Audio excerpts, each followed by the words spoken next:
Welcome to Real Estate Coaching Radio, starring award-winning real estate coaches and #1 international best-selling authors, Tim and Julie Harris.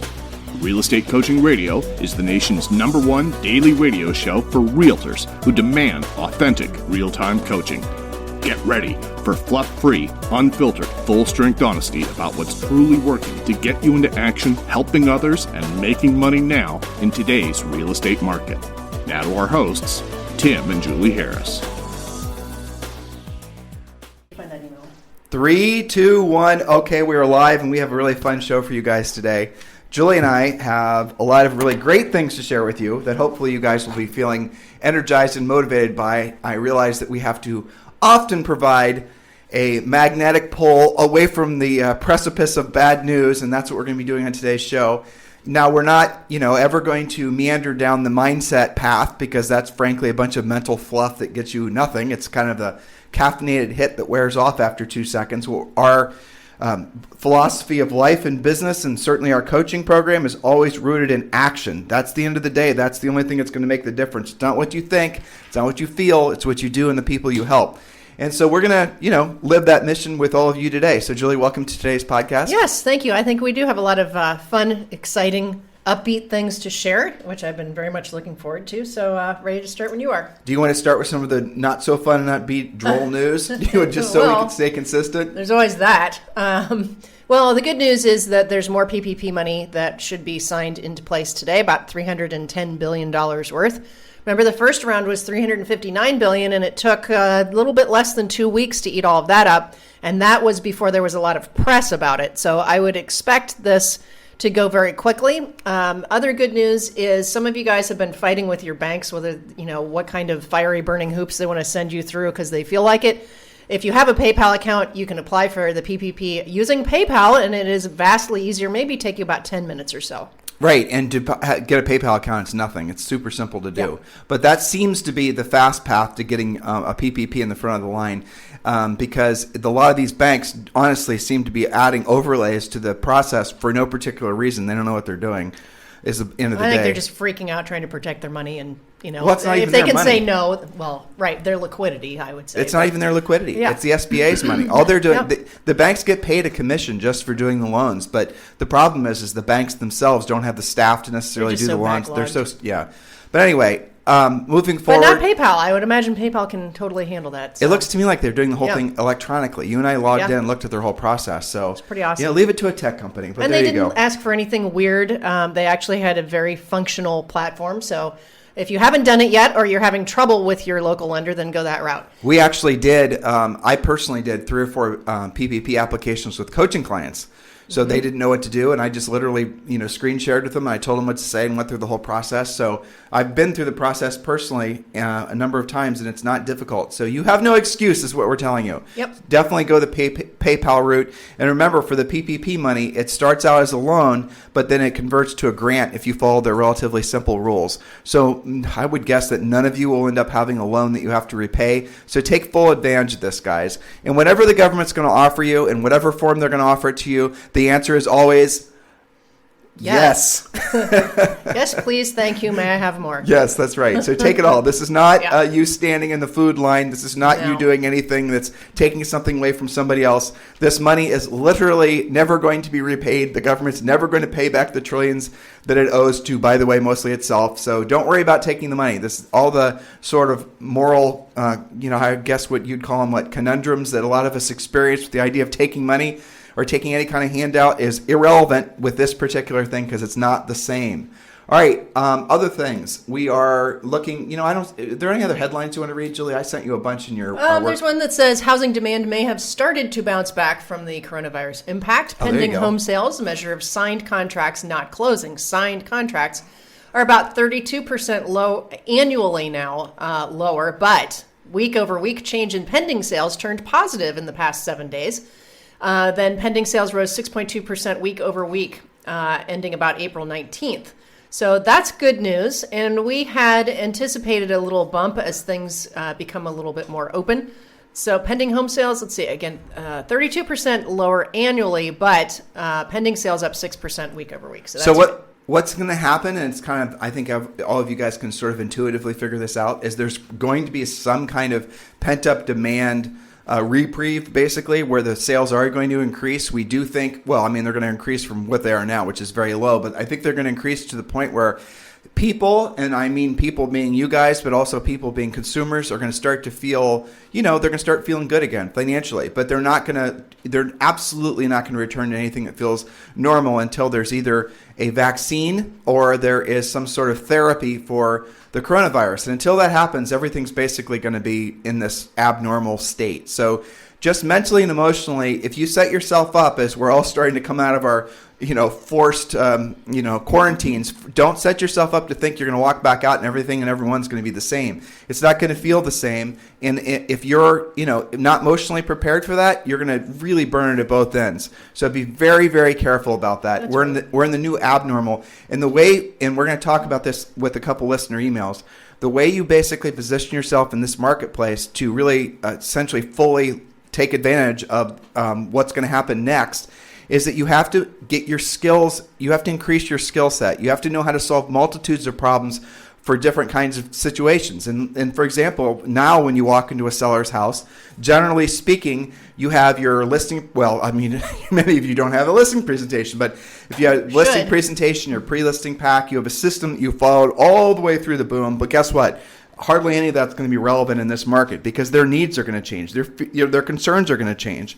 And really, there's two things that will always be headwinds to any sort of real, any chance of returning back to normal. And those two things are the unemployment rate is continually getting to the point where it's just, you don't even want to read it anymore. I mean, she's Googling it right now. But the unemployment rate is something like, I think it's close to 20%. And which is basically more than even in the Great Depression. So what we're looking at right now, whether you want to hear these words or not, and I don't like saying them, and I'm here to tell you that it doesn't really matter. The words are just words. But we're in a recession and we're going to be in what's a depression. Or let me put it the other way. We're in a depression, and what comes next is a recession. So as strange as it is to say, we're all looking forward to the recession, okay? That's when actually things start to improve. But as things are declining like they are, that's literally a depression. You can visualize that in your head. That's what is going on, not just in the United States, but in the global economies now. Don't get stuck on those words. Don't worry about those words. They don't matter. They're just semantics. Because in a market like this, there are people that have to do a real estate transaction. They're the same people that had to do real estate transactions before, but now, generally speaking, they're more motivated. So in a market like this, if you know how to help people essentially solve the problem that they have, which is going to be buying or selling a home, you're going to make a fortune. And what you're going to see, and we're going to respond to a listener's email and talk about this, is that a different group of agents will generally be making the money in the marketplace versus the ones that were making money in the marketplace in the seller's market. And the different group, and if you want to be part of that different group, you have to learn how to help people. What will happen, and it always does happen, are the people that basically were successful in the last market were successful because primarily they're centers of influence and past clients. And what they're going to slowly discover is that the center of influence and past client people are not just going to do business with them just because they know them, because their kids in the same swim team, or they know each other at church, or all these other usual social reasons. What's going to happen, Julie, that makes a lot of racket. Sorry. What's going to happen is the sellers are going to be very selective on who they're going to work with.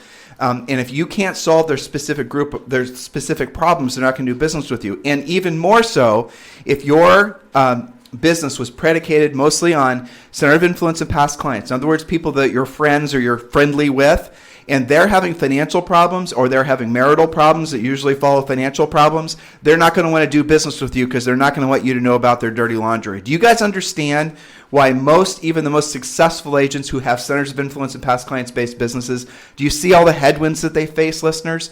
That's, again, one of the things that I see happening every time there's a shifting market is the center of influence past client agents. They get dug in. And they start doing more pop buys, more social things, but they don't learn the skills to solve these people's problems. And then these centers of influence and past clients types inevitably start using other agents that do have the skill set. So that's the type of thing that you guys have to look forward to. And you know what's really terrible about that? When that happens, and it does happen quite frequently in an environment like this, they don't tell you. No. They don't want to have that weird relationship. They'll just be real quiet. and they won't mention it when you run into them at Target. Yep. She means the sellers. I mean, and that's what again, it happens. The center of influence types, past client agent types, those are the first ones that suffer in a changing market like this, and they don't know why. And then when they experience this, essentially the market rejecting them, or their centers of influence and past clients rejecting them, they get these deep psychological scars. And what did I do wrong? Well, what you did wrong was you didn't communicate with your centers of influence and past clients, letting them know that you've received specialized training to help them specifically in a market like this. You didn't let them know that you know how to help them with a short payoff or a short sale. You didn't let them know how you can essentially help them with a mortgage forbearance. You didn't let them know how you could help them with a mortgage modification, a loan modification. You didn't help them know any of these things because you didn't know how to do it. And because somebody else solicited them, maybe it was socially, maybe it was direct solicitation, whatever. They did business with that person because you never did, because you were too busy dropping off a pumpkin pie at their house in November, thinking that's what they needed, when what they really needed was they needed help solving a big problem. I mean, Julie, I'm trying to be snarky, but still. But, we talk about this in Premier Coaching a lot, how to have those conversations. And a lot of that, I remember back when we were having short sale conversations pre-recession, where we learned a lot of this, where you don't make it really all about them. You make it about, somebody that you just helped down the street or around the corner that had the exact same situation. And can I give you the same advice as I did them, or the same advice I would give my own brother or sister? You have to have a balance between delivering that message and doing it in a way that they're going to trust you and still hire you without making assumptions. These are when we're talking to you guys about skills. This is what we're talking about. We're talking about getting you comfortable saying what maybe you don't want to say. Remember, guys, it's all about doing what you don't want to do when you don't want to do it at the highest level. That's what this market is going to be about. Those of you who are longtime podcast listeners, which is literally tens of thousands of you, you've heard us say that a million times, and maybe you didn't fully understand where that, the sort of, group of thoughts came from. It came from markets like this. It came from us selling real estate in a market like this. And then it came from us having to tell agents what to do in a market like this. And we're telling you now, this market's all about doing what you don't want to do when you don't want to do at the highest level. And you have to start with yourself. You have to do what you personally don't want to do when you don't want to do at the highest level.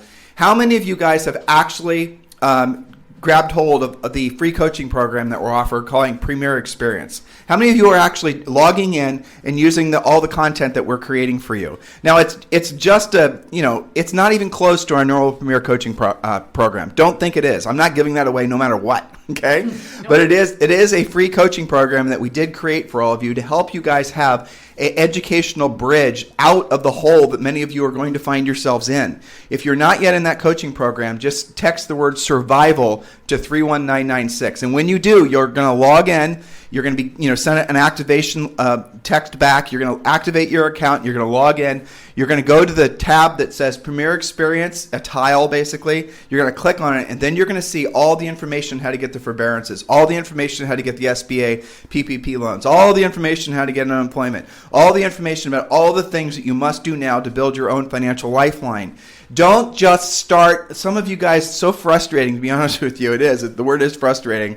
Where I get these texts and I get these emails from you, and you start with I heard or I was told. Do not even waste my time with I heard or I was told, because what you're doing is you're going to Facebook, you're going to people that don't know what the hell they're talking about. You're getting advice from people who probably who read it someplace else. In other words, people who have not taken the time yet to know how to solve these problems. We have. That's the reason we're giving it to you. So just log in, get the information, text the word survival to 31996. That is the first thing that all of you must do urgently. Those three things, and maybe some of the others as we learn more programs are going to come out. We do believe that the government's going to continue unemployment beyond July. We do believe that there's going to be more programs that are going to come out that you're going to be able to take advantage of. And take advantage is what you should do. So when those programs become available, we will tell you. But you have to be part of that free coaching program. Free, as in no strings attached. Just text the word survival to 31996. And remember, when this market does eventually turn around, who had your back?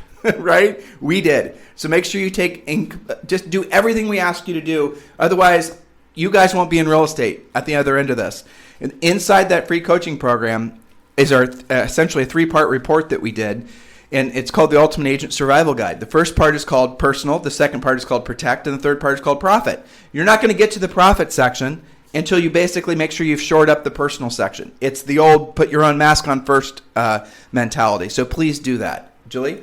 Yes, so I have a great email that just came in very recently, and I apologize if I screw your name up. I absolutely never intend to do this. It's either Riley or Rylia from Michigan, I believe, and she wrote, "Hello, Tim. I'm an avid follower of your podcast. I enjoy listening to you and your wife. Thank you for that. I am reaching out to you because I need your help. Brand new agent, just got my license in March and have a 2-year contract with RE/MAX. You have mentioned it will be market based on skill set. However, due to being a new agent and lack of experience, I'm having a tough time trying to figure out where to begin, especially when everyone else is not confident in the future market. I'm not discouraged. Being 24, I'm actually really optimistic, even though I'm just taking this time to learn how to adjust to the market. I quit my job in the dental field to just crush it in real estate. I know and have prepared myself. It doesn't just happen overnight, but I am extremely motivated. I need help staying in the game and becoming a successful agent. I look forward to hearing from you." Written with a 3-year-old hanging on me. Sorry for this email is not very formal. We appreciate that. We have our 6-year-old hanging on us frequently. So Riley, we have a question for you. What the hell are you thinking? Don't you realize we're in a depression and you decided to get into real estate? Are you crazy, in March? woman? Are you crazy, woman? I mean, your timing could not have been worse. I mean, what were you thinking? That's a joke. It's a joke. We love you. We're just giving you a hard time. We love you even though you're in Michigan and we're Ohio people and we're supposed to fundamentally dislike each other. But you see, we're flexible. Yes. All right. So I want to start out by telling you a story. Okay. And this is a true story. And we think we're saying your name right, Riley. Okay. Here it is. Julie and I have been married since Julie was 20 and I was 21. We bought our first house when we were in college. We started selling real estate shortly thereafter. Our first year in the business, in a market, not like this, because there was never been a market like this, but definitely not a good market, definitely not a strong market, a buyer's market at best. We sold over 100 houses our first year, 103 to be exact. When we did that, and when we were younger than you, and looked like we were about still in high school, we were competing with other agents.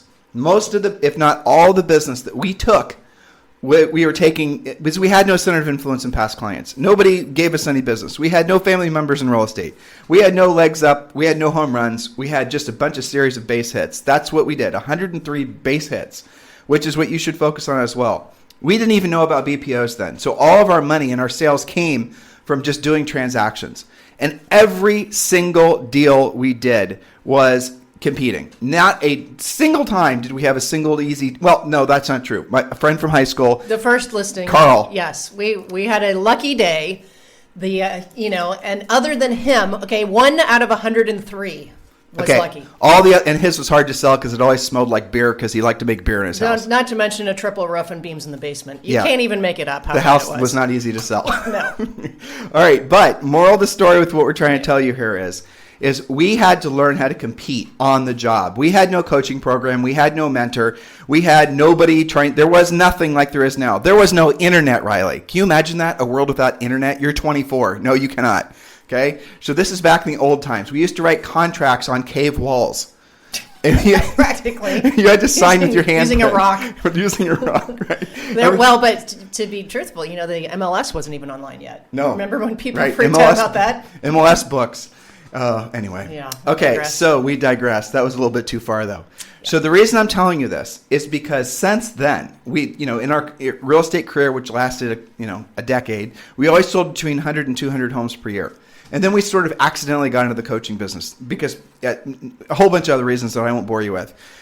Punchline is what we did then is applying more now than really it ever has been before because we're in this transitioning market. And Riley, I want you to hear the real important thing that I told you. And Julie, I know what you're looking for. I'll pull it up. Mm-hmm. We had to compete for every single piece of business that we got.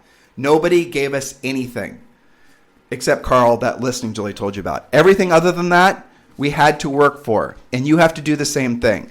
The mistake, I personally, and you're a millennial, and I don't hold the biases against millennials like it's culturally normal to. I've not really discovered too many lazy millennials, to be honest with you. I don't buy into that.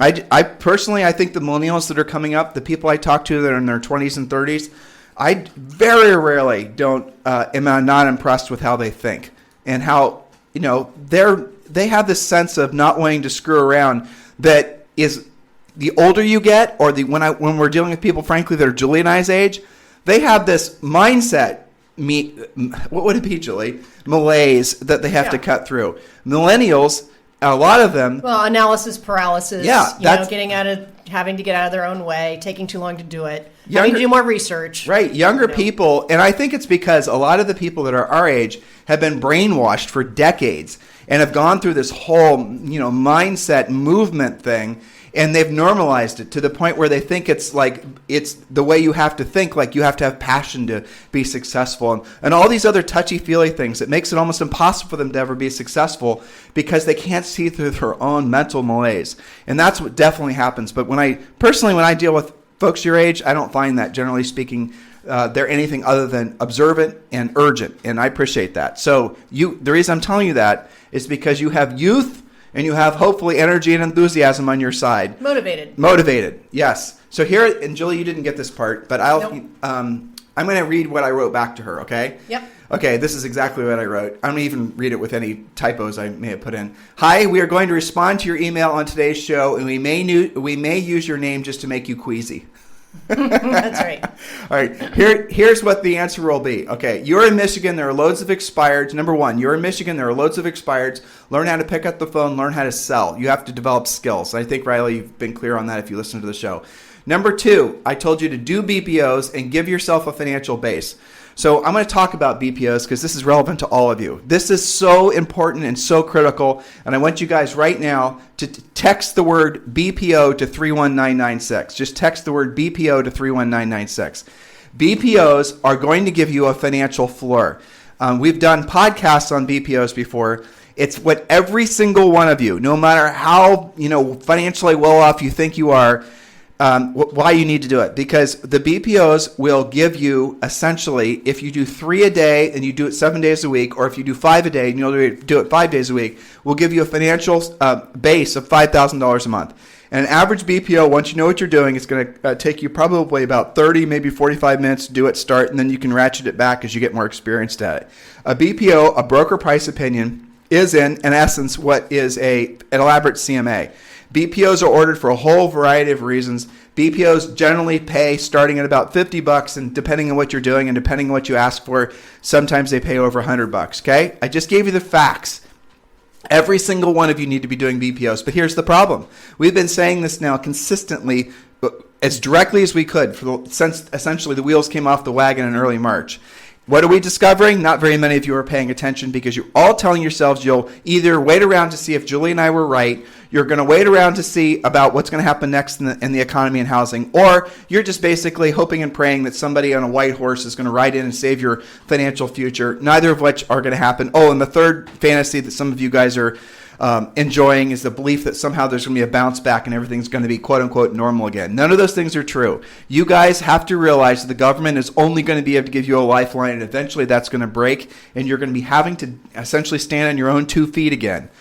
That is what's going to happen probably by third quarter, fourth quarter of this year.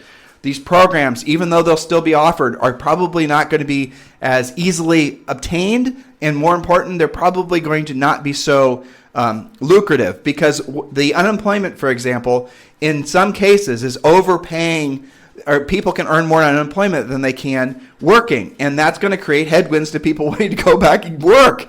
And the government's already talking about that. It's going to become a political hot button. So there might be unemployment, but it's just going to barely be a living wage. The point is don't be thinking that essentially being on the dole is a long-term plan for survival as we work through this, abnormal market. It's not. You're going to have to get back to work. Now, with BPO companies, there are only so many BPO companies, and each of these BPO companies only needs so many agents in each market. Once the BPO companies have their agents selected in each of their markets, you are done. You're not going to be able to do any BPOs for them. It's going to be too late. You lose. That's what happened and happened back in 07, 08, and that's what happens, and it's going to happen now. Now, a lot of the BPOs, and again, I know I'm speaking, Chinese to you guys, unless, of course, you speak Chinese, then I guess maybe I'm not. But anyway, so what a lot of you guys need to realize is a lot of the BPO companies are also the gateway to REOs, the distressed property. And Riley, in Michigan, anywhere in Michigan, if I know you haven't been in the business for like nothing amount of time, but the reality of it is your market is going to go strong distressed probably towards the end of the year. Even with the mortgage forbearance programs, guys, the unemployment thing is the killer. That's what's going to be the problem. Don't confuse yourself into believing anything else. Don't believe the happy talk. If people don't have jobs, if people aren't feeling optimistic, if the lack of optimism comes from essentially the lack of employment, but even if you're not unemployed, you're still not going to feel that optimistic because you're going to know somebody who's unemployed. And as long as, for example, there's going to be a little bounce back in the housing market that's going to happen, we hope, and probably June, maybe July, and then everybody's going to start buckling down again. You watch. Just remember what your coach or your future coach told you. All anticipation of the virus coming back in earnest in the fall. And they're already trying to make this some sort of two-headed monster and saying it's going to, basically it's going to be the normal flu and it's going to be coronavirus and God knows what's going to happen and all the rest of it, blah, blah, blah, doomsday stuff. That's what you're going to start hearing, the headwinds that are going to take people back out of the market. They're not going to feel comfortable and confident. And when people don't feel comfortable and confident, they don't spend money, even if they have money to spend. They keep their powder dry out of fear. Uncertainty causes inaction, and that's what we're headed for. Yes. So, and I know it seems counterintuitive. There can be these things that are happening at the same time. Temporarily, you have less inventory. Temporarily, your product is moving. Prices aren't coming down that much. However, that is a very, very temporary situation, considering even if all you look at is the unemployment numbers. So those two things can be happening simultaneously, which I know seems really weird that you can have that with being on that, the train on those tracks. So you have to protect yourself now by taking massive action. And don't just use your common sense. What Julie and I are telling you, what we always tell you, is the stone cold truth based on common sense. We're not trying to politicize. Some of you guys, I got this nasty ass email. Someone had listened to something we'd said and was trying to basically throw us in some, in this case, it was a lefty bucket, which we're definitely not. But you guys who are trying to run your information through politicized filters, you're the ones that are going to get screwed the most because you're the ones that are easiest to manipulate, right? So do not listen to what we're saying and think that somehow Julie and I are trying to swing your political opinions or your biases. We don't even give much of a rat's ass about that, truthfully. What we're focused on is helping you guys. We want you. I'll tell you what's motivating me. This little image I put in my head of how many of you aren't listening to us, and because of that, you're not going to be able to buy your kids Christmas presents. Yeah. I mean, that's the truth. Yeah, that's what I'm thinking about. You have to survive long enough to thrive. That is just a fact, Jack. But that's the visualization I'm giving myself. I absolutely agree with that. To keep my energy and enthusiasm and make it so that I can still basically, sleep at night, reach through the radio wires here and grab their throats and make them pay attention, That's right. But I'm wondering how many of you have, like Riley, that little 3-year-old you've got? Are you going to be able to buy that kid toys for Christmas this year? Don't just assume you are. If you're worried about making your house payment and you're worried about, buying food, don't just assume you're going to have the financial ability to do that. Look, when I was growing up, there were many Christmases where we didn't have Christmas presents. So I know what that feels like from a kid's perspective. It's not good. So I wonder how many of you guys are actually listening to what we're saying and going to take action on this. I wonder how many of you are actually, just going to sit around and wait and hope. Oh no, Tim, I'm going to make some more videos. I'm not going to get on my soapbox about all the fluffery, and it is hard for me not to, that so many of you guys have embarked in the past boom. But you got to understand in this market the skills that you have to have. This is a skills-based market, guys. It's not a relationships-based market anymore. And if you're just trying to attach yourself to the relationship side of things, center of influence, past clients, social networking, videos, be honest with yourself. The reason you're doing that stuff is because it requires no skill and there's no chance of being rejected. You're doing it because you're being intellectually lazy, which is going to result in you having financial pain. True or false, Julie? It's absolutely true. That's, we're trying to save you guys from that. Absolutely not political in any way. So Riley, the third point I told you in this email was apply for unemployment. You'll get it $2,400 a month probably. I told you to do that. If your husband's spouse, whatever, that if that's the case, if he's partner is self-employed, then obviously you can do that too for them. Number 4 is apply for an SBA PPP loan. Number 5, I want you to seriously consider, you said you were with RE/MAX. It's a great brokerage. Julie and I were with RE/MAX as well for basically our entire career.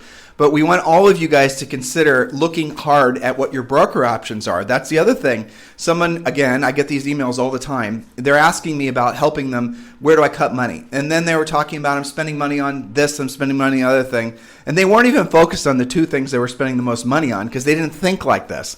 And I said, so how much? I tried to do this in text and they didn't get it. They didn't realize how much money they were paying their broker. And I had to go through the numbers. I had to explain to them and show them all the different ways that they were losing money paying their broker. They had no clue. Oh, Tim, what are you talking about? I'm on a 75 25 split or an 80-20 split. Okay, what about the 6% royalty fee? What about this? What about the other thing? Da, da, da, da, da. And by the way, all those bills come due, at a really inconvenient time, like now. And so tell me about what you're doing about all that expenses and why you're not considering that a fee you're paying your broker. And then when you show them that in most cases, even like an average normal, agent that's maybe selling, making 40 to 60,000 gross per year, they're usually paying their broker somewhere between 15 and 20% when you add in all the junk fees and add in the commission splits, and they don't realize it. They're losing a third of their income for what? A lot of them, if you ask them, can't even do the math. They just say, well, I just get the check that I get. They can't even explain their way out of those fees. And top producers, you guys are the worst. The Yeah. worst. I have had this past week, this is Friday, I've had probably 6 conversations with top producers. Every single one but one, because they did the math before they called me. Every single one but one did not know what the real numbers were and were just attaching. Tim, I have a secret, handshake split with my broker where I'm getting 93%. And, I'm like, and they're with Berkshire, okay? And I was like, okay, well, let's do the math. And they, no, it's 93%. Okay, how much did you sell last year? What's your average commission?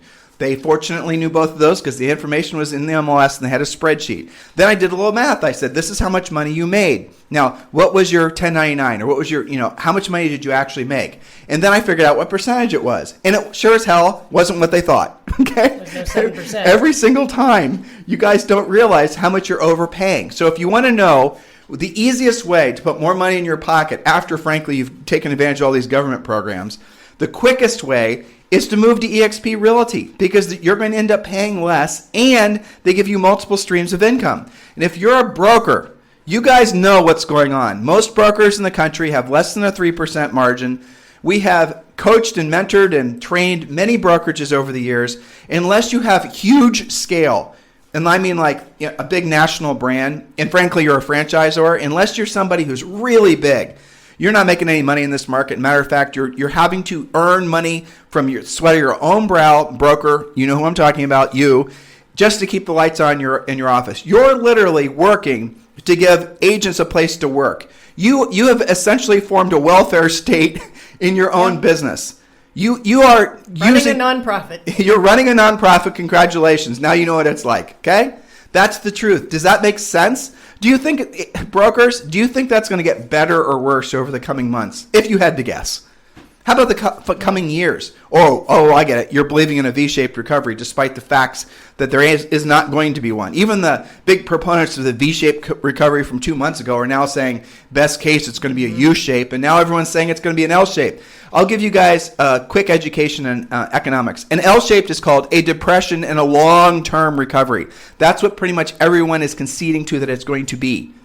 If you're a broker, and you're on your heels, you've burned through your 2 or 3 months worth of savings, if you even had it to begin with, you want to have a graceful exit. I've got one for you, where you could probably, by the way, make more money and have 90% fewer headaches. It's called eXp Realty. Text me. We'll have a private conversation about this. 512-758-0206. If you guys are not ready to be confronted and have a real drill down conversation with me, I understand. Just text the word EXP to 31996. Just text the word EXP to 31996. So, Riley, and we're pretty sure we're saying your name right. Hopefully we answered all your questions. But Riley, I want you to go back to the first thing that Julie and I talked about because it's the most important thing. Don't be intimidated by don't think that somehow you don't have what it takes because I promise you that you do.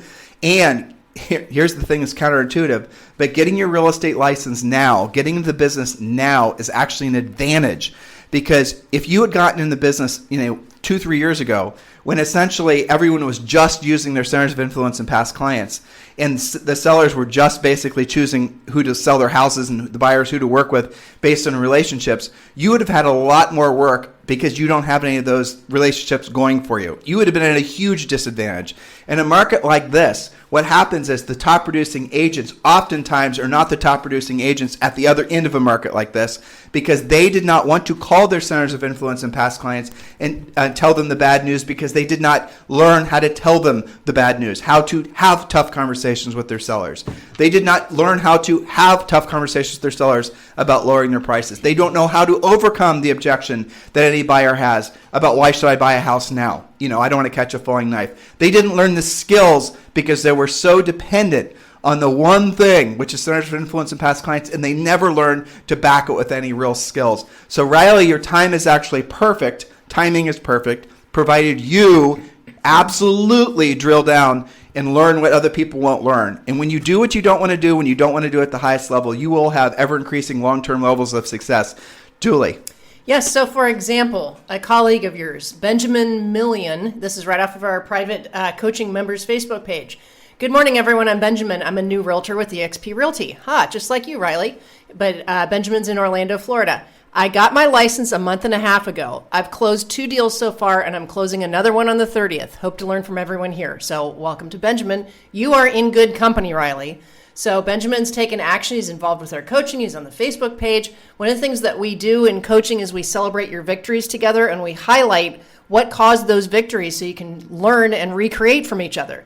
We do coaching calls every single day. So back to you, Tim. Just had to, give Benjamin a little shout out because he is just as new as Riley, closed 2 with another one coming. Well, you know what? It's difficult sometimes for us to celebrate. I mean, that's, you had... This is from Chet. Okay, we have something else to read. Yeah. Are you going to use this name? I love embarrassing people. It's a hobby.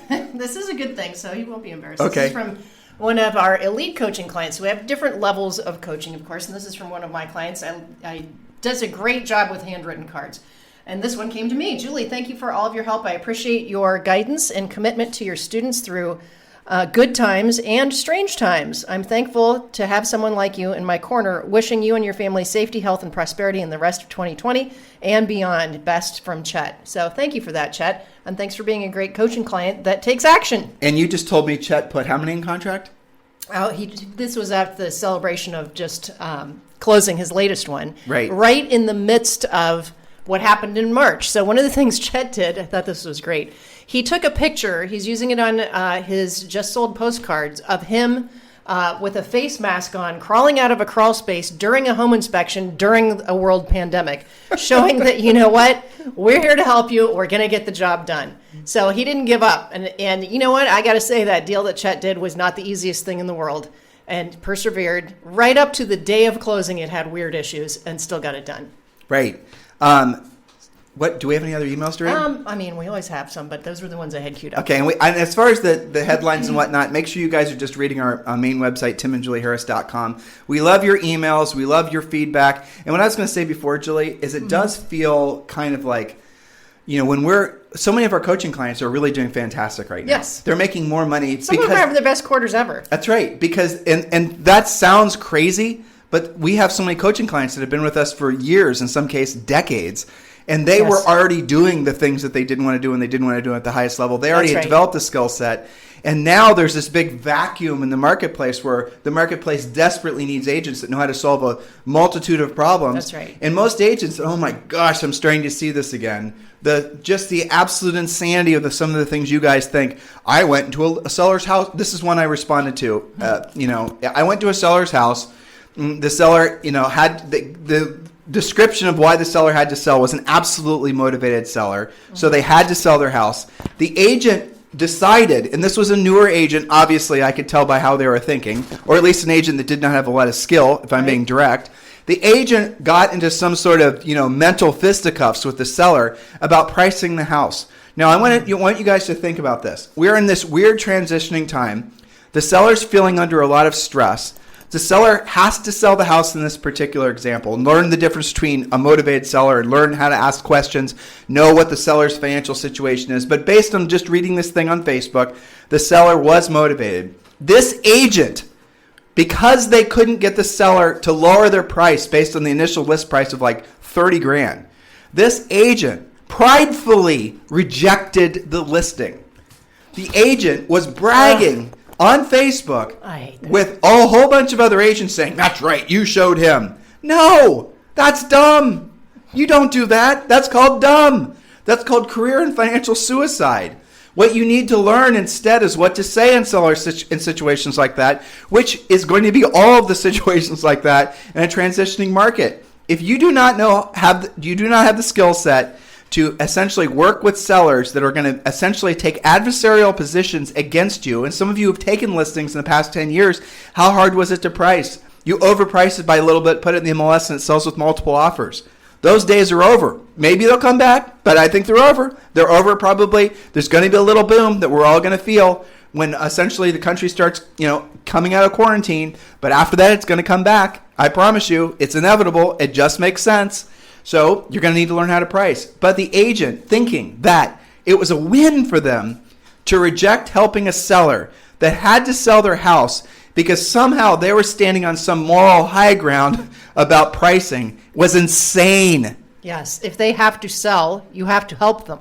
Yeah, that's the rule, right? That's the rule. And here's the second sin. That's the first really big one. The second sin was celebrating that on Facebook. Let's say that agent has a listing appointment this weekend with somebody who doesn't really personally know them that well and starts Googling and then finds them on Facebook, bragging about how they treated that seller. Well, that's a good point. That's just but stupid. In this case, he was in a private page. So well, I'm just saying it's the optics of it that you don't realize the trailing effects when you act like that. Exactly. But just, Julie, the thing real estate karma is a real thing. Yeah, it is. But when I was reading this, I was reading this agent pridefully saying, look, what do they get from that? Nothing. They didn't get a listing. Ego gratification, I suppose, temporarily. Right. They didn't get the opportunity to help people. But then it didn't surprise me, but it sort of saddened me. Mm-hmm. Or all the agents afterwards that piled on thinking that it was a righteous support real estate. You did the right thing. The market has enough overpriced listings. I mean, all these Mickey Mouse comments from inexperienced agents who are losing sight of the fact that agent didn't have the skill set to price it correctly. That agent didn't have the skill set to have a high-level conversation with that seller to counsel them about the nature of the market. They just didn't know how to. Right. So they thought, oh my gosh, I'm going to reject you, Mr. Seller. Well, they made it all about them. Yeah, they did. That's called ego, by the way. Yeah. Right? I mean, at the end of the day, that's really what that is. And guys, look, you don't have to be afraid in a market like this. You don't have to in any way think that you can't survive and thrive in a market like this. You can. Your biggest obstacle, and frankly, it's as we were talking with Riley, it's the longer you're in this business, the harder, and the more you're essentially indoctrinated into these little cults of, social networking and having to make yourself famous and all these, I have to brand myself. As long as you guys continue to go into those types of environments where you think that stuff is necessary, and it's not, and fundamentally in your core it's not, you're just avoiding the real work of real estate. You're just avoiding learning the skills that are necessary for you to thrive in a market like this, and you won't make it. Your brokerage won't make it. There's no two ways about it. This is a world-ending event for some of you, okay? You just won't make it through the market. And look, I said something a second ago, and I felt it emotionally. I wonder if all of you guys did. If you're looking for the best way to break through your own egotistical BS, I want you to seriously envision the faces of your kids or your spouse or whoever this Christmas when you can't give them anything, where you don't have the food on the table. At Christmas synagogue or Christmas, whatever your religion is, it doesn't matter. Don't get all wrapped up in this. But the point is the end of the year when people are supposed to be celebrating, this year it's going to be incredibly abnormal for all the reasons we've been telling you guys about. The pandemic being the biggest one, the financial crisis being another. You don't have to participate in those bad experiences. You can choose now, months ahead of this happening, to absolutely take action and learn the skills necessary for this new market. And you don't have to have these horrible memories that are going to be forever in your head and the heads of the people you love because you should have taken better care of them. Are you listening, listeners? Am I cutting through your BS? Do you feel what I'm talking about? I mean, what are you thinking, Julie? Well, I mean, they have an opportunity to take action now, but that clock is ticking. So don't wait. Don't wait around to see what happens. Don't take a break and sit back. Peel yourself away from, we know you're watching an average of 8 hours a day of, Netflix, Hulu, what have you. Yeah. So, I guess eventually you could run out of programs, you get all caught up, but why would you wait? I don't know. It's just crazy. Yeah, it is crazy. So look, guys, if there's anything we can do for you, we're not going to change our style. We're not going to change our message. We're not going to tell you things just to make you feel good. We're going to tell you things that we know sometimes will make you feel bad. And we're not wanting to make you feel bad, but sometimes you have to feel bad to listen. Because if you don't feel bad, if no one tells you that your skills suck, when your skills suck and everyone's just telling you you're going to do great no matter what happens and everyone's behind you and we're all just big supportive, now go walk on some coals and work on your mindset and discover your big why. We're lying to you because that stuff doesn't work. It's just all mental masturbation that people can enjoy when it's a good seller's market and everybody's making money. But in a transitioning market like this, click, click, click, you have to get to war. You have to get to battle. You have to get to work. So please take this stuff seriously, guys. Please don't delay on this. And we're not going to change our style. Some of you have been commenting that we're scaring people. Good. They need to be scared. Seriously. Somebody's got to do it. They need to be scared. Everyone else wants to make you feel good.